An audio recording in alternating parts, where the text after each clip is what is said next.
Carl Jocumsen, Australia's first ever BASS Elite Series angler. Mate, Yep. Welcome back to Australia. When did you get home?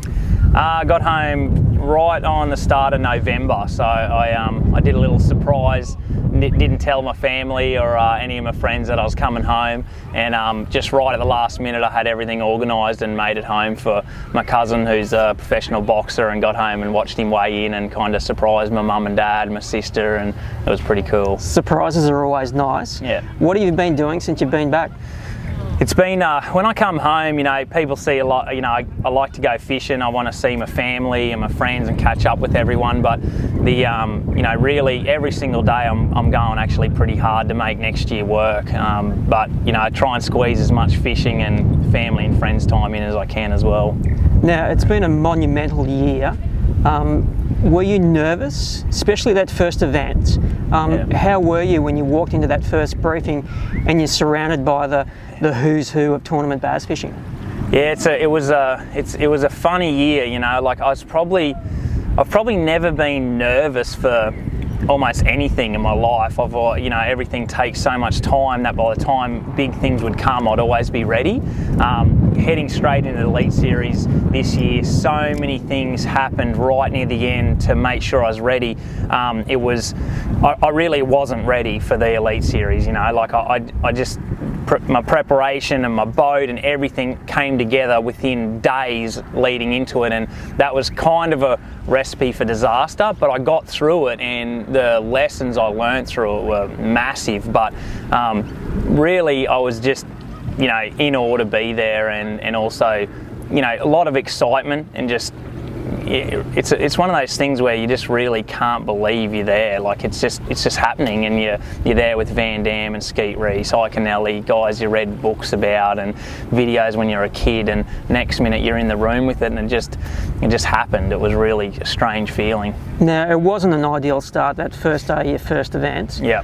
We were looking for you on Bass Track, and we never saw you. Yeah. Run us through what happened and how you dealt with that initial disappointment. So I went pretty hard. Like I did a week down on the Sabine in my old boat, and pre-practiced it, studied and did everything I could, and practice went reasonably good for me. I found some good fish, and straight up in the morning, I hit my best area, and I got a couple bites, and, you know, I thought I'm just going to run now and check another area. And on the way out of there, first hour of fishing, I hit a small stick, you know, a lot of debris floating, and it busted the intake on my motor, sucked the debris up in there, and basically disabled me there and then. And that was my first ever Elite Series day. Like I just couldn't believe it was really happening, but I dealt with it well, and just thought like if it happened now, like I would have done things totally different. I would have did whatever it took to get the motor going. You know, I would have done something. And now, like if that happens, I've got things in prep to fix that if that happened during a tournament. You know, I've got bilge pumps to flush the motor and put a new cap on it, and like they're the lessons you learn. And I've been fishing, you know, I've been fishing forever, and still things happen that you don't expect. That's the thing about fishing, you know, there's always things come up, you're always learning. And so I learned the hard way there, and because I was disabled, I was kind of like, oh, and I just fished my way until the session was over, had to get someone to pick me up. I would do things a lot different now, and that's like being a rookie, things happen like that now you learn the hard lessons and won't happen again. Fishing has incredible highs and incredible lows, and in tournament fishing that's exacerbated even more. Yeah. I'll get you to give me two of each. Give me your two low points throughout the season. I want the first one to be when you're actually fishing, and I want the second one to be probably a non-fishing. Something happened that rocked you pretty hard off the water.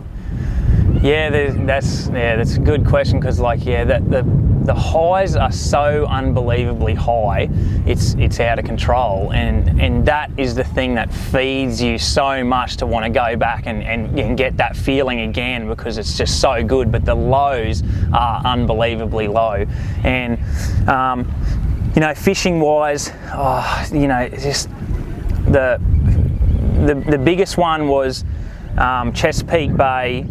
I'd just fished maybe 5 months in a row, Kentucky, the Delta, Havasu, Kentucky, the St Lawrence River, James River Open. I think I come in the hundreds in every single one in a row. Every bit of money I had was done. I'd been sleeping in the back of the truck for 3 weeks straight with Kayla, cooking on a little Bunsen burner thing on picnic tables. Like, it was hell. And I found some fish in the Chesapeake Bay, and at 12 o'clock on the first day, the first tournament, I'd done everything I knew how to do to catch a bass, and it was 12 o'clock and I'm out of money, and it's the it's the second last tournament of the year, and I didn't know how to catch a bass, and there was 3 hours to go in that session, and I was sitting on the seat in my boat with my head on the steering wheel, you know, probably this far from just wanting to just break down and go and just fish until I went back in and just say my year is done. And I kept strong and made a few decisions, and an hour later I was on the winning fish. like that's the ridiculous part about it. That's why you never give up. Well, they say the darkest hour is right before the dawn, and that was definitely one of those instances. Yeah. So there's a low point on the water. Yeah. Living on the roads, in many cases with your ass hanging out of your pants. How challenging is it being on the road, and what's something that solidifies just how challenging it is? Give me an example.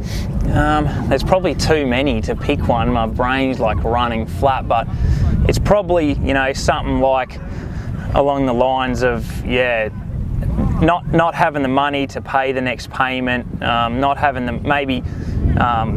the biggest thing is like walking into a hotel room that's like in like one of the most dangerous places you could get. The hotel room stinks, the sheets are like damp from the air conditioning, you can't even spend 2 seconds in there, and you know you've got like a week to be in there, and you know you're going against guys that are living in couple $100,000 RVs, staying at the lake, and you're just like, that's the stuff that feeds you. That's what makes you hungry. Yeah, that's right. Like that.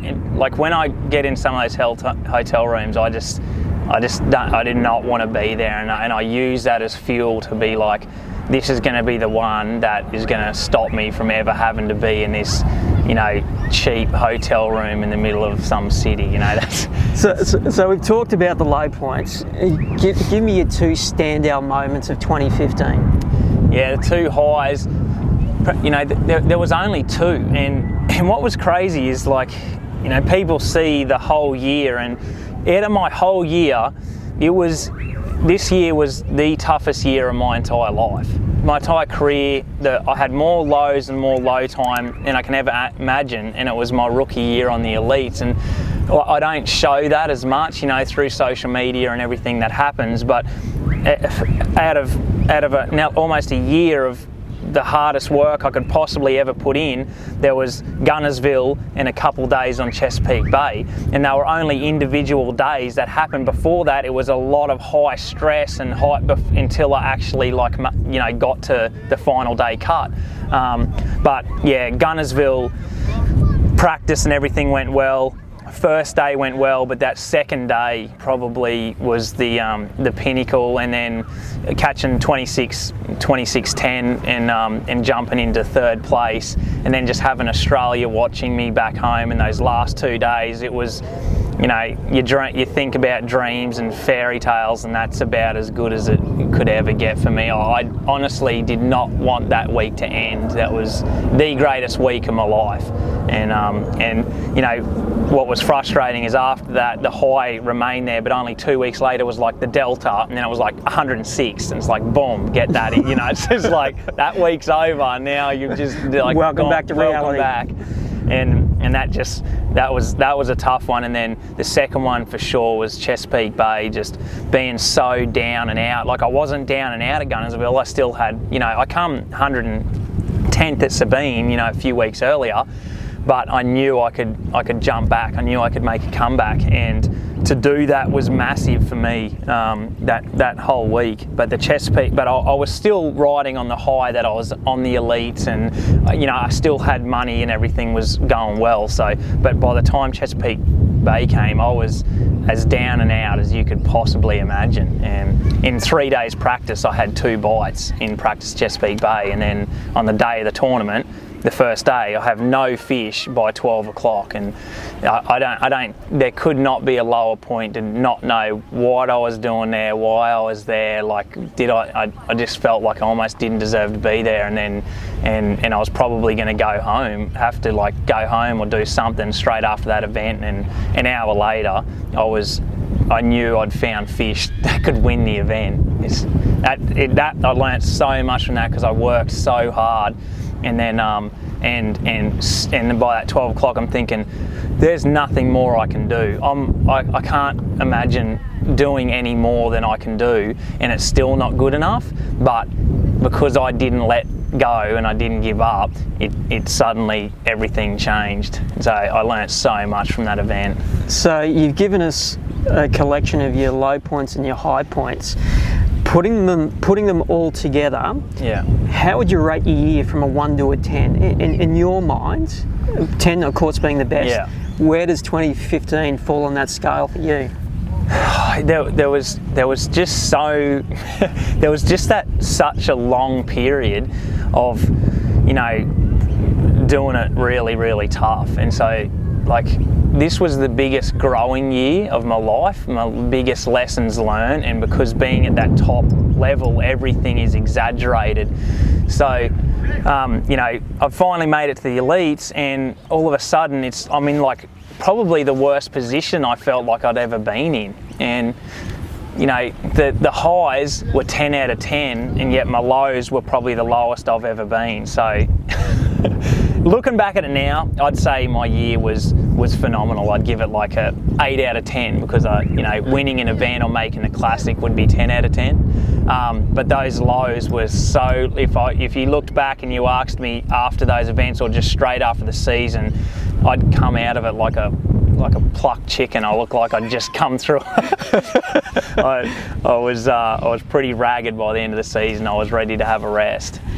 Well, mate, when you were here and you were dominating the bass scene, you were very well loved and respected by your bass guys. Now that you've gone stateside and you are known to far more than the bass guys, we've got brim guys who have bought 2 jerseys and a hoodie, watch you passionately, are up late watching the bass track and the live blog.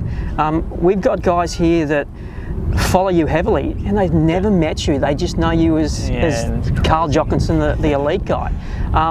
Do you feel that love coming through to you from all the way over here? Yeah, definitely. Yeah, through like social media and technology these days has definitely helped. Like, I don't think I could have come into the elites at a better time. Any other time, people wouldn't have really got to see what I'm going through and what actually happens. And it's still really hard to portray what actually happens over there. But through social media and then coming home now and going up to the ABT Barra Tour and seeing guys that I'd never met before, just so pumped about what I'm doing, really gives me a massive boost. And I got messages, I got thousands of messages on Facebook of people that saying that I was inspiring them to do bigger things, better things, and to me that just made me like want to just go. I just want to take it on full throttle. Like, that is a massive driving force for me, and just being able to see it regularly and coming home and reading about it is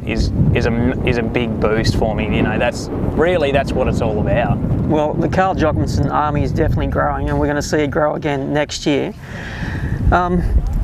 Like I said, we've got a lot of support for you here. You also get a lot of support stateside. You're well liked here. You're an easy guy to like, and that seems to have transferred to the States as well. You've got some good guys in your camp over there. Yeah, definitely. Americans have really taken me on board, and they are like Fred, he built me up and helped me, to get to where I am now, which is, and Brandon Palaniuk and guys are helping me that I'm direct competitors with, which is massive. Like, I just don't know if there's another sport that happens in, but everyone has really just welcomed me on board and helped me in any way they can, and without that I wouldn't have been able to do it. But you know, just the fan base side of things and bass fishermen, and from the bass fishing community, it has been hard to show Australia really how hard it is what I'm doing. Like the Americans in the bass fishing there, they basically can't believe that I've made it through the path that I have. Like if you lived and breathed it and your dad and your grandfather bass fish, it still may be impossible for you to make it. Like that's how hard it is. And so to come from another country and learn the species in a few years and make it, to them they really get a lot of like, you know, motivation out of what I've done, because they were like, how did you do that? And they want to know, because it's their dream. Like in Australia, like when I was dreaming about it, no one had even ever heard of, like, even like it wasn't even much in Australia. You hadn't even heard of professional tournaments much. Yeah. It was unheard of to make a living out of it, and yet for some crazy reason I was dreaming about it. But there, like, you know, there's probably millions and millions of kids dreaming to be a professional bass angler. And of course you're living the dream, but you know, you're a long way from home. I'm sure there's been moments where the homesick has been incredibly strong. How do you deal with you know, pining for, you know, home and the family? Yeah, that is definitely the toughest part, because when you talk about the highs, all I want to do is see me mates and my family. So I'm at the peak of my life, biggest, you know, biggest high you can imagine running through your body, and there's not a single person that's been there in your life that you like, you want to like share that, like, what am I doing it for, sort of thing. But to share it with the people that you love, you know, share it with it, yeah, like all my family and friends, and yet they can't be there. So on the high side of things, that's actually been worse. And on the I've had my lowest lows, I don't want to talk to anyone, because I'm like, you know, think I'm just doing bad, and you know, but then when I talk to them, they've been reassuring that it's like everything's all good. And coming home at the end of every year, my family's always there, my friends are doing that, and I try not to realise I got to get out of my head that I'm missing so much stuff. And I'll come home and I'll see everyone do everything and then go back. But for the early years and still up till now, it's been one of those things that I almost can't think about, because it's upsetting. You're just like, man, just put it to the side and you focus on what you're doing. I've got a job to do, and it's like, and you know, people, when you say living the dream, I'm far from. I've accomplished my dream of making the elites, but you know, I have so much more to do. It's like it's far from over yet. And you have a very good person on your side, Kayla. Australia feels this year that they've got to know Kayla as much as they've got to know you with your social media. She's been a big part to your year. Yeah, meeting Kayla was you know, something I never ever expected, and we just, you know, she became like my best friend, and we just got along so well and got to share so much of the stuff. But probably what Australia didn't get to see is she was working just as hard as me, you know, every morning. With the fishing side of things, it sounds like, oh, you fish for a living, it sounds great, and it does, but if your alarm goes off at 3:50 in the morning and you go to bed at 11, close to 12 o'clock at night for 2 or 3 weeks straight, when the alarm goes off at 3:50, it starts not to become fun. It is a painful experience when the alarm goes off that early. And it's non-stop, and it's just bang, bang, and every day just becomes one, and you know, and Kayla was up with me every time, helping me in every single way I can. She backs the boat in, meets me at different ramps, and we became a team, and whatever I needed, she was there ready to go to make my life as easy as possible. And there's no way I would have had the tent at Chesapeake Bay if it wasn't for having Kayla there, like, supporting me in every way. So all year I spent maximum amount of time working on what I needed to do well in that tournament.